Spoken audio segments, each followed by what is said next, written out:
Contrat d'engagement dont la paye était pas toujours honorée, dont les heures de travail étaient extrêmement longues, dont les rations alimentaires étaient faibles et qui étaient plus souvent rémunérés de coups ou de véritables sévices, voire de torture, que de monnaie sonnante et trébuchante.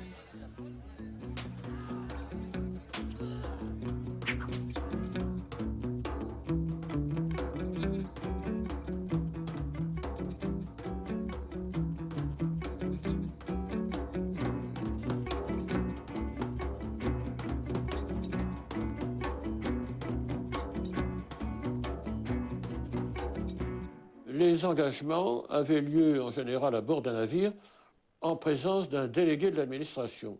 C'est-à-dire qu'un personnage montait sur le navire, on le faisait monter car souvent c'était un esclave, il répondait éwa à une question qu'on lui posait dans une langue qu'il ne comprenait pas, et l'engagement était conclu.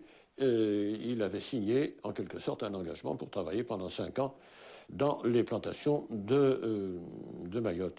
Et ce système des engagements a été étendu aux autres îles après l'établissement du protectorat. À la Grande Comore, les choses étaient un peu différentes parce que Humblot employait les esclaves du sultanat, puisqu'il avait fait main basse sur les biens du sultanat. À son Altesse Saïd Ali Ben Saïd Omar, sultan de la Grande Comore. Altesse, j'ai l'honneur de vous dire que j'ai reçu votre lettre d'hier et qu'elle ne m'a nullement satisfait. Depuis 3 mois, chaque jour, vous remettez au lendemain l'envoi de travailleurs, me donnant comme excuse les entraves que la politique dans votre pays met à l'accomplissement de vos engagements. Je n'ai pas à rentrer dans toutes ces affaires. Vous vous êtes engagé par traité à fournir des travailleurs à la société. Si vous ne nous donnez pas satisfaction, dès demain, je vous réclame 500 francs de dommages et intérêts par jour de retard. Signé Léon Humblot et compagnie. C'est l'influence de Humblot qui explique sans doute que l'esclavage n'a été aboli à la Grande Comore qu'en 1904. C'est à ma connaissance à l'époque le dernier territoire français, ou sous protectorat français, où l'esclavage est aboli. Et d'ailleurs, Humblot a eu beaucoup de problèmes parce qu'à la fin, quand on l'a relevé de son poste de résident, on a mis d'autres résidents à la place. Et ces résidents, comme Pobéguin, ils n'acceptaient pas les conditions de travail imposées par Humblot. Ils payaient comme ils voulaient et quand ils voulaient. Et on n'avait pas le droit de quitter le travail. On était mis en prison dans sa cave ou dans ses géoles de Dohira à Moroni.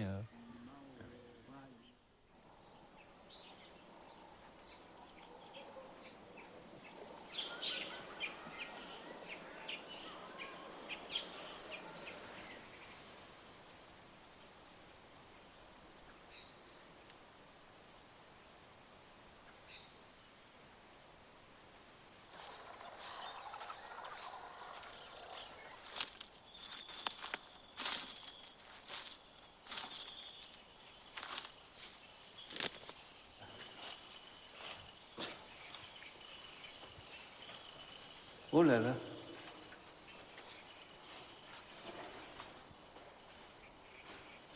La Djol, ça s'appelle, les Comoriens appellent la Djol, et toutes les prisons s'appellent la Djol en comorien. C'est à partir de ça, parce que c'est la première prison de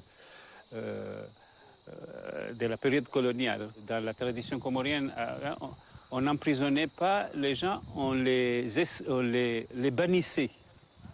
Mais c'est Léon Humblot qui a commencé l'emprisonnement. Ça n'existait pas, des prisons. On bannissait, ou bien il y avait un poteau sur la place publique, quelqu'un qui a commis une faute grave, on l'attachait là, il restait au soleil pendant un certain temps et puis on le libérait. Ou bien il était banni, il n'avait pas le droit de participer aux activités communautaires, publiques et tout ça. Il ne pouvait pas traverser la place publique. Voilà les sanctions qui étaient en cours avant Humblot. Donc ils vont justifier la colonisation par cela en disant chaque fois qu'on voudrait arrêter ces exactions, les colons nous disent nous avons fait un contrat avec les sultans et on n'est pas dans un pays français. On est un pays de droit musulman, sultanesque ou autre, mais c'est pas la France. Et donc il disait il vaut mieux coloniser, comme ça nous pourrons empêcher certaines exactions. Donc la colonisation est justifiée en partie par cela. 1912, à Mouéli, comme dans les autres îles, c'est l'annexion absolue et le rattachement de l'archipel des Comores à Madagascar, où on a créé Madagascar et dépendance. Le sultanat est aboli, vous voyez, et là, on voit donc aussi bien sur le plan administratif que sur le plan foncier, les Comoriens n'ont plus le contrôle de leur pays. C'est terminé pour moi.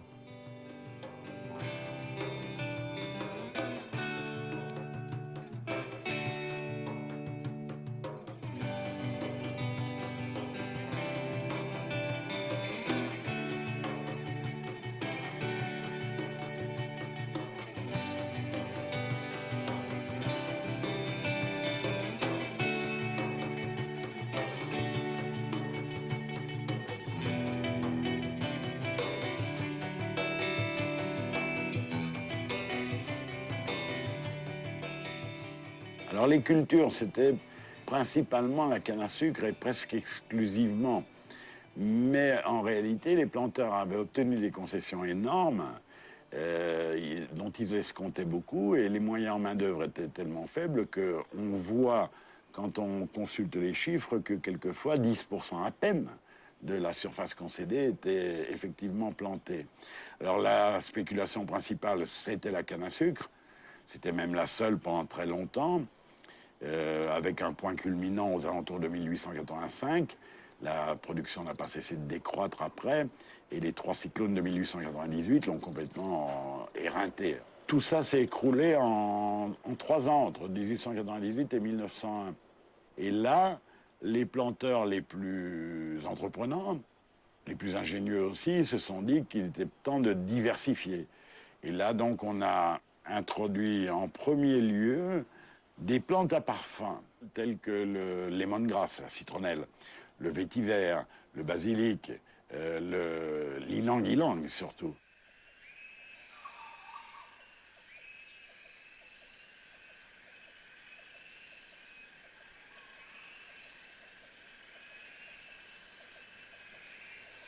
Alors Chiris va s'implanter avec la société coloniale de Bambao, qui deviendra ensuite la société Comore Bambao, et ultérieurement, cette même SCB va racheter la SAGC, la Société Anonyme de Grande Comore, qui est ce qui reste des immenses propriétés, plus de 50 000 hectares concédés, de Léon Humblot en Grande Comore. Donc on peut dire que les parfumeurs grassois avaient mis une grosse main sur l'archipel. Alors les Chiris se sont implantés petit à petit. Le domaine de Pomoni a été racheté aux descendants de Sunley, le domaine de Patsy aux descendants de Wilson, ça c'est pour Anjouan. À Moélie, ça a été racheté quand la société a fait faillite vers 1935. À Mayotte, le domaine de Combagny a été racheté aux descendants du marquis de Fémoreau qui l'avait créé. Alors il reste la Grande Comore, c'est complètement à part, puisqu'il y avait une société qui s'appelait la Société Anonyme de la Grande Comore et qui a été réincorporée, qui a été rachetée avant la guerre par la Bambao.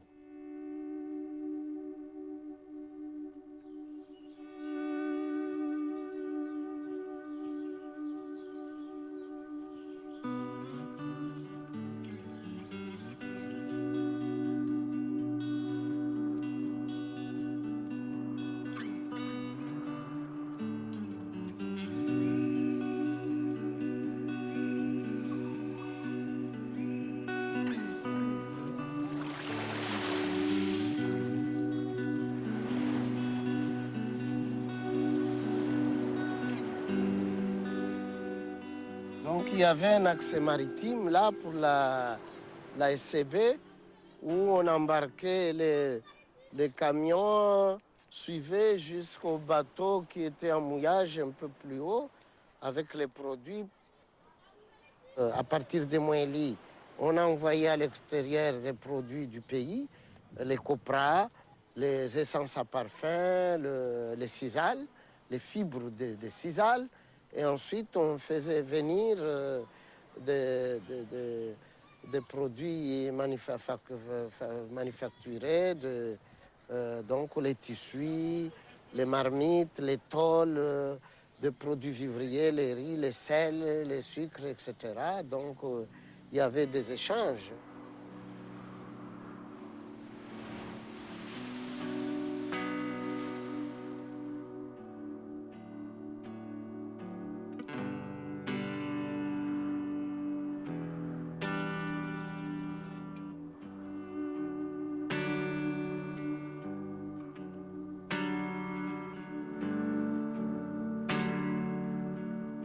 Là, on est à la direction de la SCB, Société Comore Bambao, ancienne société coloniale de Bambao, à Fomboni, Moéli. La SCB a utilisé beaucoup de monde à Moéli, que ce soit dans cette région de Fomboni, mais aussi de l'autre côté de l'île, au sud, où il y avait des gens qui faisaient des plantations, qui faisaient des récoltes, qui faisaient des transports.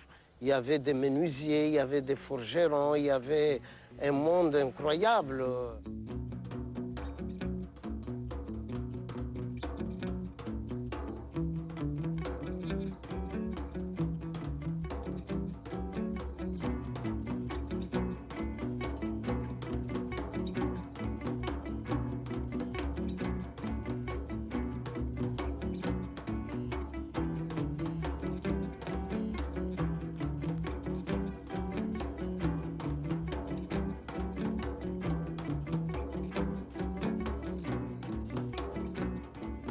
Ce que la France a fait au début pour mettre les gens au travail, car en fait, surtout à Moéli, à Mayotte, les gens n'en avaient rien à faire de venir travailler. Ils avaient tout ce qu'il leur fallait, il n'y avait aucune raison. Alors, on a fait ce qu'on appelle un impôt de capitation, c'est-à-dire que tous les hommes devaient payer une somme faible, mais chaque année devaient payer une somme. Donc, ils étaient forcés d'aller travailler pour avoir de quoi payer cet impôt de capitation. Je l'ai encore connu, c'était ce qu'on appelait, les Comoriens l'appelaient la tête. Il faut payer la tête, ils disaient. Ceux qui pouvaient payer, ils le payaient.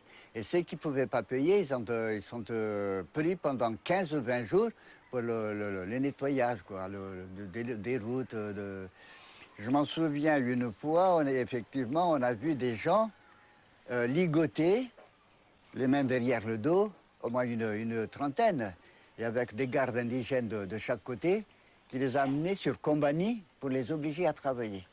Là, effectivement, ça, je m'en souviens, mais c'était sur Mayotte. À mon époque, quand je travaillais, il n'y avait plus ce truc-là, ça a été un peu aboli, vous voyez. On obligeait les gens, mais sans les forcer. Un certain nombre de tâches habituellement assurées par l'administration sont confiées aux sociétés coloniales, comme l'entretien des routes. Il incombe à leur directeur d'en assurer l'organisation, avec le concours de la main-d'œuvre comorienne, redevable d'un certain nombre de journées de travail. La société coloniale de Bambao n'hésite pas à servir ses intérêts propres en aménageant des voies d'accès qui mènent à ses plantations. Monsieur, comme suite à notre conversation de ces jours derniers, j'ai l'honneur de vous soumettre ci-dessous notre projet d'utilisation de la main-d'œuvre prestataire pour la période actuelle. Nous sommes tout d'abord convaincus que la route comprise entre le col de Patsi et le village de Bambao offre le plus grand intérêt puisqu'elle dessert et relie les villages compris Numakele, Domoni et Bambao. Les grosses difficultés que nous avons depuis 2 ou 3 années à trouver des porteurs de Filanzane nous obligent à envisager à l'avenir un moyen de locomotion autre que celui-ci. Nous vous demandons donc de nous laisser utiliser la moitié des prestataires prévus pour notre région. Je t'ai payé 35 francs comoriens à l'époque, toute la journée, de 5 h du matin à 20 h du soir. Les tâches, j'ai dit, ils étaient pléthoriques. Parce qu'il y en a qui gardaient les troupeaux, les vaches et les troupeaux des moutons, par exemple. Il y en a qui montaient les arbres pour cueillir les noix de coco. Il y en a qui montaient les arbres pour cueillir les cacao. Il y en a qui épluchaient les noix de coco. Il y en a qui les cassaient pour faire le copra. Il y en a qui distillaient les fleurs des ylang-ylang et des essences pour faire des huiles. Il y avait des hommes, des femmes, des enfants, des vieux. Et il n'y avait qu'un seul Européen qui supervisait, qui était le Pacha. On m'avait toujours dit que travailler comme un millet pour rester comme un blanc. C'est-à-dire le millet, lui traînait tout, il traînait partout, il tirait le plume, on le faisait fatiguer toute la journée, mais le soir, je restais comme un blanc, bien mangé, bien couché, tranquille. Et je serais riche comme un blanc, et je serais prospère comme un blanc. Voilà, ce problème, ce proverbe-là nous a été inculqué dès la jeunesse. Vous comprenez? Alors j'avais la conviction que si je travaille dur, je vais vivre heureux plus tard. Vous voyez? Alors j'ai travaillé dans le domaine durement pour être heureux plus tard. Et ça a marché? Je ne peux pas dire que ça a marché. Ça a marché parce que je suis vivant. Ça a marché parce que je suis vivant, je ne suis pas mort. Sous les tâches rudes, sur le rudiment de l'époque.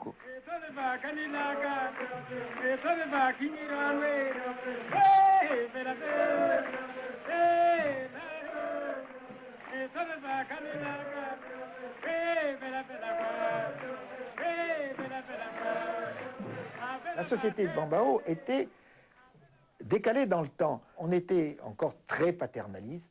Les gens venaient nous voir. S'il y avait quelqu'un de malade, on prêtait une voiture. S'il fallait l'évacuer sur un hôpital, c'était du paternalisme. Mais ça marchait. Il ne faut quand même pas exagérer. Les gens n'étaient pas malheureux. Il y avait pas, personne n'avait faim. Quand il y avait des problèmes, c'était nous qui donnions les camions pour aller chercher le riz ou des choses comme ça. C'était du paternalisme. Il n'y a pas de honte à le dire. Je n'ai jamais rencontré de colon aux Comores qui ait osé parler de mission civilisatrice. Ils ont eu cette prudence, car mission civilisatrice, il est quand même très difficile d'en parler aux Comores quand on sait l'état dans lequel ils ont mis les îles où ils sont passés. Quand on sait qu'il devait y avoir en tout et pour tout vers 1910 une cinquantaine d'élèves dans l'enseignement primaire à Mayotte, et peut-être le double pour tout l'archipel. Il y avait une amorce de lycée à Mayotte et un petit... On allait jusqu'en 3e à Moélie. Mais sinon, quand je suis arrivé, il n'y avait rien de ça. Il y avait juste un lycée à Moroni, c'est tout. Hein, et on allait jusqu'en 6e. Après, il fallait se débrouiller. Hein. Il y avait un concours pour aller au collège en 6e, ce qu'on appelle en 6e en ce moment. Bon, il y avait un concours où il y avait des candidats de Mayotte, d'Anjouan, de Moélie, de Grand Comore. On faisait un concours ensemble avec les Malgaches. Bon, le quota du collège ici était fixé à 25 élèves. Que nous soyons candidats, 30 000 ou 40 000 candidats, non, le quota c'est 25. La possibilité d'accueil, c'était 25. Alors, vous pouvez être admis une quarantaine ou une cinquantaine, mais on prend 25. Le reste, c'est aller au champ, ou aller à la mer, ou aller sucer le téton de ta mère, mais il n'y a pas de place pour toi. Cela veut dire que ne veut pas que nous apprenions quelque chose. Non, moi je ne crois pas. Moi, ma philosophie en tant que chercheur dans cette histoire, c'est que la France a voulu rapidement former une élite auxiliaire, il fallait aller rapidement et avoir des gens qui pouvaient seconder la France, être à côté de la France pour asseoir cette administration et pour servir dans l'économie des colons français, de la société, et non pas une scolarisation des masses pour toute la population. Moi, je crois qu'il faut être prudent aussi et voir, c'est une conséquence fâcheuse, malheureusement, parce que la grande masse de Comoriens est restée longtemps ignorante, mais ce n'était pas calculé exprès pour garder les Comoriens dans cet état, mais c'était le rôle de l'éducation à ce moment-là.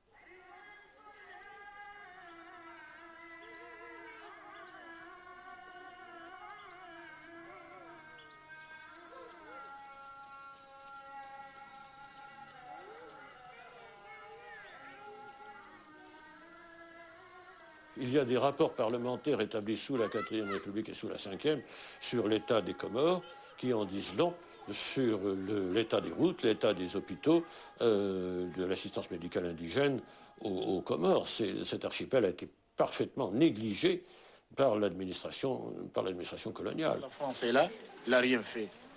Les gens vivent comme si ils étaient à l'ère primaire. Il y a une école? Nous avons une école, mais elle compte uniquement une salle. Combien d'élèves? 40 élèves divisés en 2 classes. Pour 2000 habitants? 2000 habitants. Il y a un dispensaire? Il n'y en a pas. Il y a l'eau? Du tout, il n'y en a pas. Il y a l'électricité? Il n'y a pas du tout, il n'y en a pas. Il y a des assistantes sociales? Du tout, il n'y a rien. Pendant la période où l'archipel est rattaché à Madagascar, en réalité, l'archipel est ignoré trop loin de Madagascar pour recevoir des subventions et autres. Donc l'archipel ne reçoit pas suffisamment de fonds et ne se développe pas, on le laisse à l'abandon. Il n'y a que des gens, des fonctionnaires qu'on veut punir, qu'on envoie aux Comores, quoi. En 1945, dans la foulée de l'après-guerre, vont naître les mouvements qui mèneront à la décolonisation de l'Afrique. Je salue l'Afrique, l'Afrique qui est libre, l'Afrique pour la liberté de laquelle l'homme qui vous parle a fait tout ce qu'il a pu et est prêt à continuer de le faire. Après la Seconde Guerre mondiale, le tiers-monde a bougé. Ces agitateurs du tiers-monde, Nehru et les autres, surtout en Afrique, Kwame Nkrumah, Nasser, qui ont voulu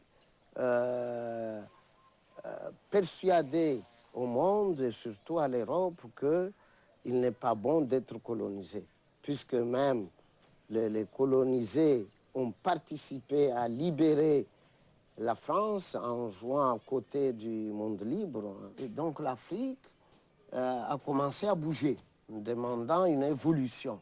Dans les années 60, ça va s'accélérer au Sénégal, au Mali, à Madagascar, etc.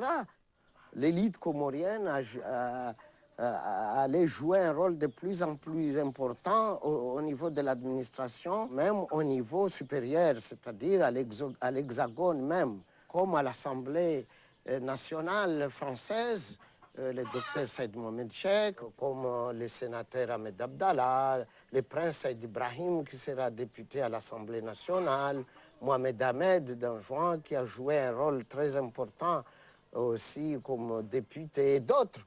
Je crois que tout en commençant à prendre les affaires en main ici au niveau du territoire, à ce moment-là, on est complètement territoire à part, hein, complètement détaché de Madagascar à partir de 1946, mais nous allons être impliqués aussi dans la gestion politique de l'ensemble de la France, c'est-à-dire la France